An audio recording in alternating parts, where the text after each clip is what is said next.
Guys, welcome to back my channel. स्वागत है आप सभी लोगों का एक नई वीडियो में। तो आज एक फरमाइश के अकॉर्डिंग, यानी उन्होंने काफ़ी मैसेज किया, कॉल किया, बताया कि इस पे वीडियो बनाइएगा, तो हमने कहा चलो आपको एक वीडियो दे देते हैं। तो आई होप सब लोग अच्छे होंगे।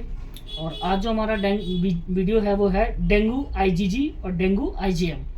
मतलब इन दोनों में क्या फ़र्क है, मतलब कब कराना चाहिए, कैसे कराना चाहिए, और इनका अगर हम आईजीजी कराते हैं तो क्या है, आईजीएम कराते हैं तो क्या। वो मैं आपको इसमें डिफरेंस बिटवीन, मतलब इनमें क्या डिफरेंस है वो हम आप आज आपको बताने वाले हैं। तो वीडियो में एंड तक बने रहिए, पूरा वीडियो देखिए, पूरी बात को समझिए, आगे शेयर भी कीजिए ताकि लोगों को जानकारी मिल सके, और लाइक शेयर और कमेंट्स भी करते रहें, उसके साथ साथ सब्सक्राइब भी करते रहिए। तो चलिए आज हम अब बात करते हैं डेंगू आईजीजी आईजीएम। सबसे पहले ये हम जान लेते हैं कि डेंगू, जैसे पिछली सीजन में डेंगू काफ़ी सारा लोगों को चला था, बच्चों को ज़्यादा हुआ था, एडल्ट को नहीं हुआ था, बच्चों को ज़्यादा हो गया था। वो डेंगू का बहुत ज़्यादा प्रकोप चल रहा था। डेंगू में होता क्या है, देखिए, डेंगू में आपको तो एक तो फीवर आएगा, हाई फीवर रहता है। उसके बाद किसी को सिफरिंग भी होती है, ठीक है। और कभी कभी क्या होता है ना कि मान लो हमें डेंगू, हमने मेडिसिन ले लिया, हमारा उतर गया, उसके बाद फिर तगड़ा फीवर आ गया, और आपके बोन्स पेन, यानी हड्डी पेन, बॉडी पेन, ये पेन। और क्या होता है कि हमारी जो बॉडी है, जो हमारा जो स्किन है, स्किन पे आपको रेशो बन जाते हैं। रेशो मीन्स मतलब रेड रेड कलर के दाने बन जाएंगे, आपको रेड कलर के रेशो दिखेंगे, पूरी बॉडी पे हो जाएगा।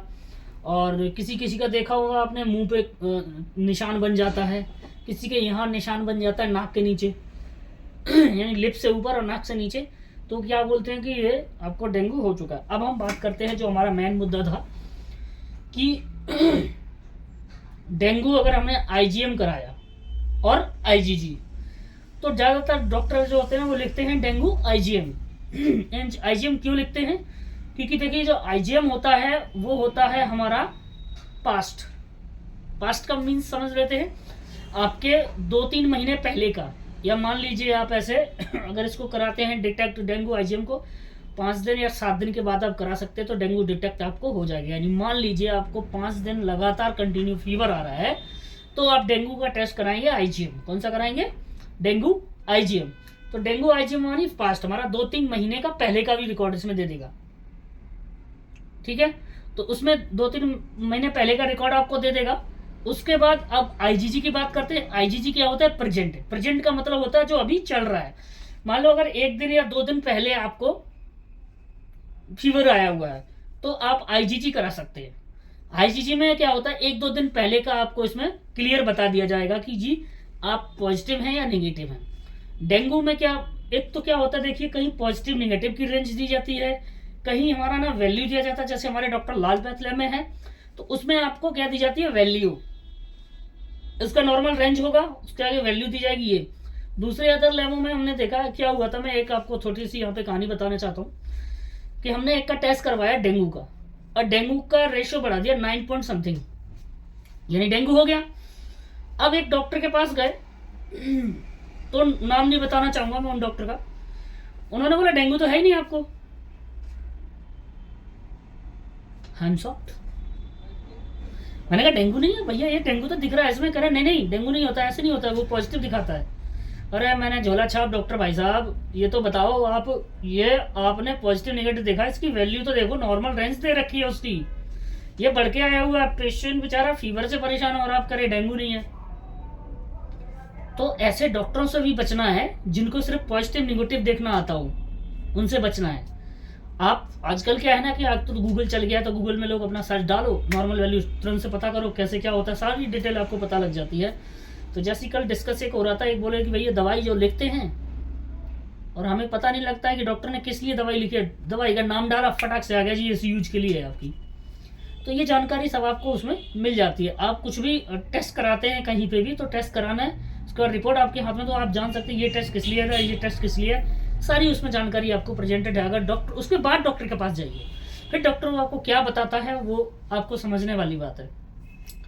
तो भैया उनको फिर सुनाया काफ़ी सारा। मैं कहा डॉक्टर जी आप तो कुछ नहीं जानते हो। फिर मैंने उनका दोबारा उसमें डेंगू के जो इंजेक्शन्स वगैरह होते हैं, मेडिसिन होती हैं, वो हमने चालू की, तो उनका जाके ठीक हो गया।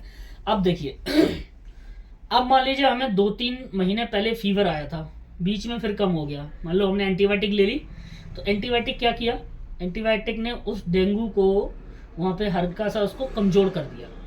ठीक है, एंटीबायोटिक हम लेते हैं, एंटीबायोटिक क्यों लेते हैं, ताकि हमारा वो उसका जो हमें जो इन्फेक्शन हुआ है कुछ भी हुआ है तो वो ख़त्म हो जाए। चलो वो ले लिया आपने, 10 दिन ले लिया, लेकिन कोर्स जो होता है वो 15 दिन से कम नहीं होता है, टोटल 15 दिन।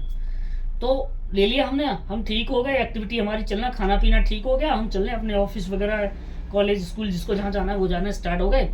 उसके बाद 2 महीने के बाद या 1 महीने के बाद वो फिर आ गया, फिर फीवर आ गया। क्या हुआ कि इम्यूनिटी कमजोर होगी तो उसने अपना असर दिखाना शुरू कर दिया। बोलते जी नहीं 2 महीने पहले फीवर आया था अब फिर आ गया। भैया उसका ट्रीटमेंट करो, डेंगू हो गया, टाइफाइड हो गया, इसका ट्रीटमेंट अच्छे से होता है, तो प्रॉपर तरीके से करेंगे। और जब भी आप टेस्ट करवाएं तो हो सके तो आप दोनों कराएं, डेंगू आईजीजी और आईजीएम दोनों करा सकते हैं। Any have one question please? Nothing question, okay. तो ये हमने आपको बताया कि ये वो प्रेजेंट का है और ये पास्ट का है। अब इसको हम एक चीज और समझाना चाहते हैं, समझना कैसे है। पास्ट प्रेजेंट जो समझते हैं वो तो समझ गए। जैसे HbA1c होता है 3 मंथ्स एवरेज, ऐसे ही डेंगू आईजीएम है 2 से 3 महीने का है, बता देगा कि आपका है या नहीं। आईजीजी प्रेजेंट अभी का है, 2 से 3 दिन से आपको फीवर या कुछ ऐसा आया है तो वो आपको डेंगू अगर होगा तो डिटेक्ट कर देगा, नहीं होगा तो नहीं करेगा।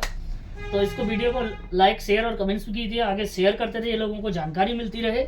और इसी के साथ वीडियो को हम समाप्त करते हैं। जय हिंद, जय भारत, जय जवान, जय किसान, जय Shri Ram. Thank you so much.